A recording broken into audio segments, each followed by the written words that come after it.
A lot of strategies to make gold in Guild Wars 2 is oriented around endgame farming, zones you haven't unlocked, and strategies that you can't quite access yet. While this guide won't make you millions of gold, it'll cover how you can simply not be broke during your early time in Guild Wars 2. Make sure to like the video and subscribe to the channel for more Guild Wars 2 and Guild Wars Reforged content. So starting out, the trading post is basically where you'll make the majority of your gold in this game, typically by selling items or buying items to upgrade them and then flip it and sell those materials back. But there's a couple things that you should understand first. It is a global market, not a simple local vendor, meaning that the Black Lion Trading Company can be accessed anywhere and it all has the same items and the same details as it is right now. So you don't have to worry about accessing the same one over and over. Second, that it is essentially driven by NPCs. They take a cut of the earnings. I believe it works out to be like 15% in total. It's like 5% for listing an item and then 10% off the sale, but those numbers may not be exact, but just know that there is a cut that comes out of your sale. Lastly, items on the trading post can be purchased or sold immediately, or an order can be placed for either. Typically, when an item is sold instantly, it gets you less gold. If an order was placed, then it typically will get you more. However, it is not instant and you will have to wait. Conversely, if you are purchasing something instantly, it'll be at a higher cost. But if you place an order, it will always be lower. Simply put, the rule of thumb is that you kind of always want to just place orders, whether you are buying or selling. I mean, if you need the items instantly for something that you're working on and you can't afford, you can use the buy now option, but if you have a little bit of patience, it ends up saving you some gold. As you are exploring the game of Guild Wars 2, getting gold shouldn't really be at the front of your mind, to be honest, especially during the leveling experience, as you will end up getting distracted with like 5,000 other different things. The game is great for ADD.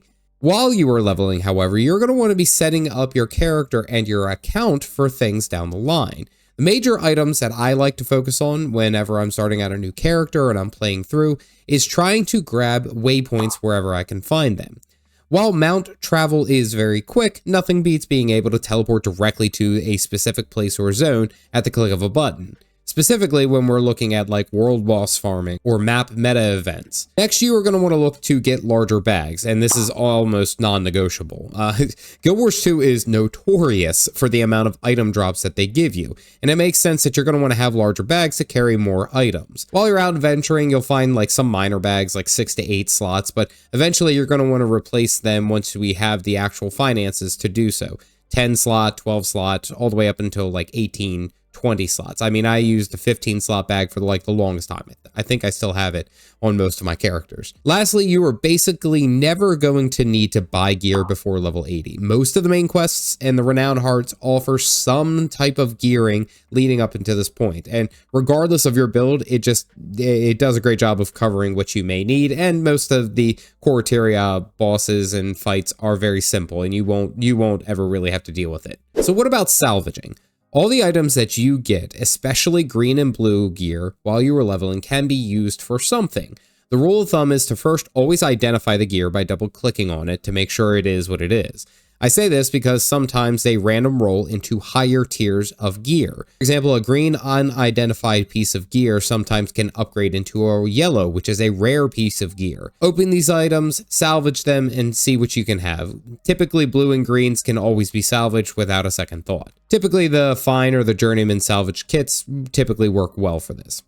Now, if you do get a rare item, or even lucky enough to get an exotic, these typically warrant a search of their specific names on the trading post, as sometimes they can be worth more than just what you would get from salvaging them. Exotics almost always warrant the search because they typically come with like a rune or a sigil that is sometimes worth a number of gold more than what is shown. If they do have a high value rune or sigil that is in them and you want to pull them off, you can use the Black Lion Salvage Kit, which is actually one of the items on the Wizard's Vault. You can also use an upgrade extractor, which is also available on the Wizard's Vault. But if you were just leveling and you don't have access to the Wizard's Vault, honestly, you can just hold on to it, and once you actually have the capability of getting to the Wizard's Vault, you can pull that out, and that'll be like a nice little nest egg that you'll have. Once you have salvaged the items, you'll get some type of material, and these can be worth anywhere from a few pieces of copper to a few pieces of silver, and it's almost always worth checking to see the value.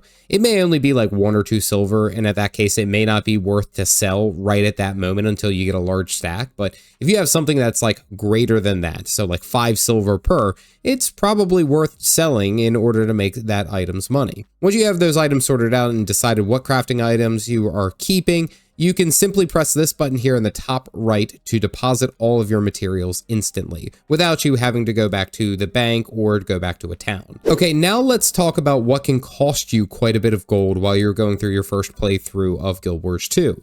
The first thing is not being patient and instant buying everything.